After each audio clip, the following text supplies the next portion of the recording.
if Rolf Harris wasn't cancelled, I would have made a parody song called Sick White Boomers, and I would have started playing it right about now. It would have been the perfect tagline for this movie. Unfortunately, though, he's a pedophile, so I won't. In his defense, he is a dead pedophile, and if you are going to be a pedophile of any type, that is the best pedophile to be.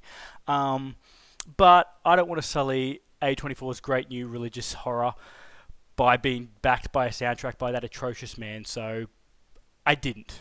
Now, a peek into my atheist origin story is that my dad is a deprogrammed Jehovah's Witness. Yes, when I was a kid, my father, who I love very dearly and have a very good relationship with, was struggling with his mental health, and he did what all men his generation do when they realise they need therapy. He learned the intricacies of World War II, he learned about ancient Roman battle tactics, he watched a fuck ton of westerns.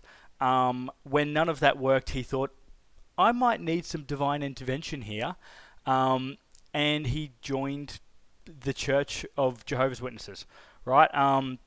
Luckily, my mum said, nah, bro, you can be a Jehovah, but we are not. We think Christmas presents fucking rule. So, I didn't have to go to any of the kingdom halls or anything like that. After a year or two, mum was like, I'm kind of fucking sick of giving voluntary tithing to these non-transparent fucks. And she found a group that deprogrammed Jehovah's Witnesses that was run by ex-Jehovah's Witnesses. And after many meetings with them, my dad decided the church was not for him, and now he's out there living his best life. All this is to say that I fucking love the premise of Heretic, where the snarky Reddit atheist is the bad guy and the overly enthusiastic culty religious types are the good guys, because I love someone who was once a member of one of these weirder modern religions, and I know that most of them turn to it when things aren't going very cash money, and we always get like creepy priests and rapey priests and all that, so it's kind of nice to see that flicked a little bit. And as a former scientist, I have definitely shown flashes of Hugh Grant's like sinister, well, actually, sort of shtick. And let's be honest, it was probably really fucking annoying for whoever was on the receiving end. I imagine it's the same effect as when I hear Jordan Peterson or Richard Dawkins, go on a rant. I'm like, okay, man, I get it. You're an academic, and I'm a big dummy for doing X, but I'm going to do it anyway because I like it. It's that sort of shit. It's that sort of vibe. Due to this, Heretic absolutely worked on me as an intense social thriller with strong peaks of like gore and comedy. Like, it's actually quite funny. Sidebar, is this the best year for religious horror ever?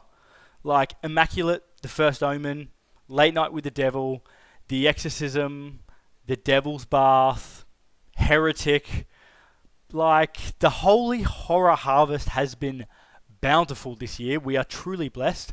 Hail whichever one we need to thank for that. Yeah, what a banger year for religious horror. 2024. Who would have? I did not have that on my bingo card.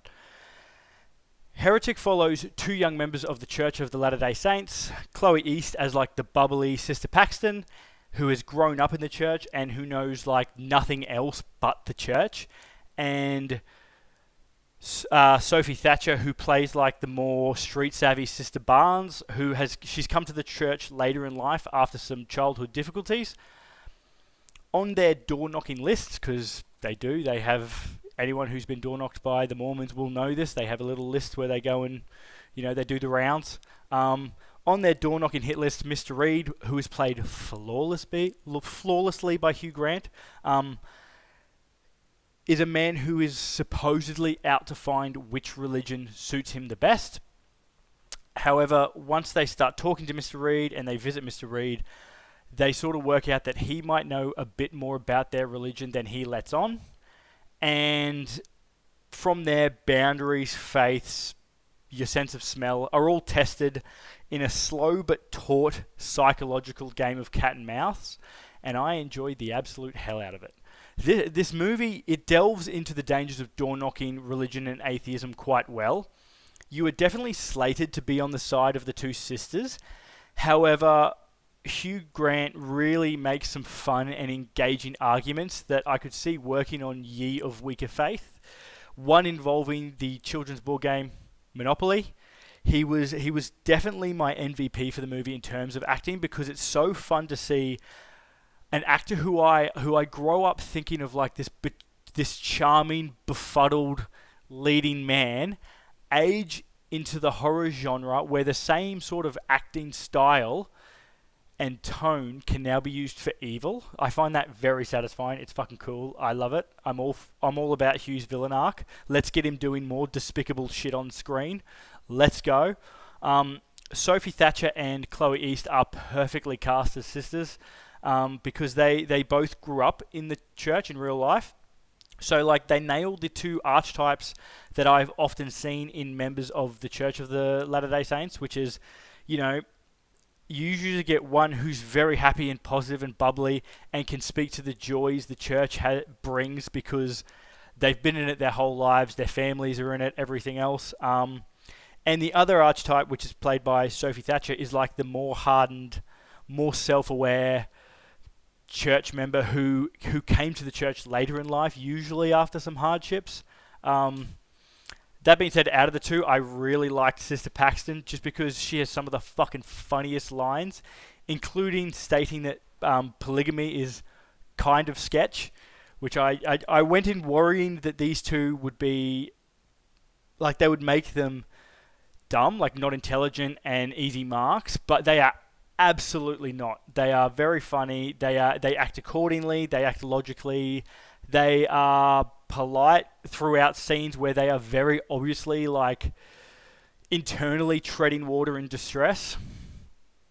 I am also glad that this movie came out around this time of year because it does feel like a bit of a Christmas movie, especially for horror savages like us. The snow and the cinematography really makes you feel cozy, which just adds to the uneasiness. Like, it makes the uneasiness even better when you spot something that's a little clue that Mr. Reed might be up to something. There are some really cool camera shots in this. There is a beautiful diorama shot that I loved. And the last 5 minutes, they look like they could have been ripped from Longlegs, really. Like, it's that, the dread, the snow. It's very similar in vibe to Longlegs. So if you did like that aesthetic, it is in here. The only thing that stopped this from being like a 9 or 10 film for me was there's a bit of a drop in intensity once the evil starts. When the characters are going through negotiations and debating, that's where the tension turns the air into molasses. Like, it's an anxious film. It makes you anxious. It's where the film is at its best. But once the plan is revealed, it does turn into a movie we have seen before. It's a good version of that movie, but it does turn into a movie we have seen before, and it's nowhere near as tense as the first 2/3. Even though I was quite happy with the ending, I thought the ending was quite good. It just doesn't match how good the first 2/3 of this movie are. If you like religious horror, however, Heretic is one of the best times I've had watching a movie this year. I highly, highly recommend it. I am so excited to see all of these three actors in the horror genre because I think they're just wonderful. They're just wonderful actors. I believe the shit out of this film. I thought it was great. I recommend watching this if you love religious horror or dinner party horror, The Invitation, Immaculate, that sort of thing. If your greatest fear is being ranted to by a straight white boomer while you're stuck, it's all our fears. Don't worry, you're not alone. If you want to follow one of the greatest actor-villain arcs in history, Notting Hill, Love Actually, Paddington 2, Heretic, the blueprint is there. Jacob Elordi. That's all I'm saying. The blueprint is there, man. This could be you in 30 years, man. Just think about it. I don't recommend watching this if you hate slow burn conversational horror. That is pretty much where all the scares are in this movie. If you struggle with realistic gore, there is a lot of it in here. There are some scenes that had me wincing. If you are or were a member of some of the more modern religions, LDS, Jehovah's, Scientology, this could be a little confronting. I could see how you might like it even. You might be like, oh yeah, hells yeah, we're on the right team. But there's a lot of like attempts to debunk and all that stuff, so stay away from it if you don't think you're up for that. If you like this movie and you want another movie where you have to like work your way through conversational cat and mouse and work out what the fuck is going on, I highly recommend the Aussie indie film You'll Never Find Me. It came out this year. It's about a woman who has to take shelter in the caravan of like this elderly hermit, and he's fucking sus. He just seems sus.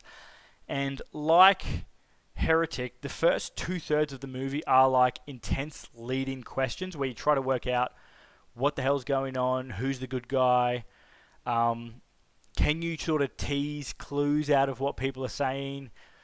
And it does dip into absolute batshit in the last third, which I liked. It was quite abstract and psychedelic. So if that is your bag, definitely give it a spin. Another great movie that invokes the tension and anxiety of Heretic without the lead character even being in the same building as the villain is the 2022 film Watcher. It stars Micah Monroe, who we love. She's one of the greatest horror actors at the moment. As a woman named Julia who moves to Bucharest for her husband's work. She doesn't have the language, she doesn't have a job, so she spends a lot of time at home by herself, where one day she noticed that a strange man in the apartment building across from her has sort of taken to just like staring at her, like constantly, and shit kicks up a notch from there. The movie is a fantastic study in where the boundaries are if two people are in their own homes and having contact. I know that sounds weird, but like if my neighbor just decides one day that he's going to sit on his front porch and just stare at my house or stare at me while I'm in my house and he's on his front porch, the police and myself can't really do anything about it. Like, he is invading my space with his eyeballs, but you can't do anything about it, right? Like, so it's a really interesting study in what actually can be done in those situations. And even if this guy is actually doing it, is Micah just being, a bit pedantic? Because if you notice someone staring at you, that means you've been staring at them. It's a really good movie that delves into all that. It's really fucking good. It's extremely tense, and I absolutely loved it. Definitely check out Watcher if you liked Heretic. If you did see Heretic, let me know what you think. What door did you pick? I really loved this movie. I think it might crack my top 10 this year. I think it's really fucking good. I think it's really good. Speaking of which, if you have any 2024 films that I haven't covered and you think I should see before I make my top 10 end of the year list, chuck them my way, chuck them in the comments, or go to the community tab and comment on the post there.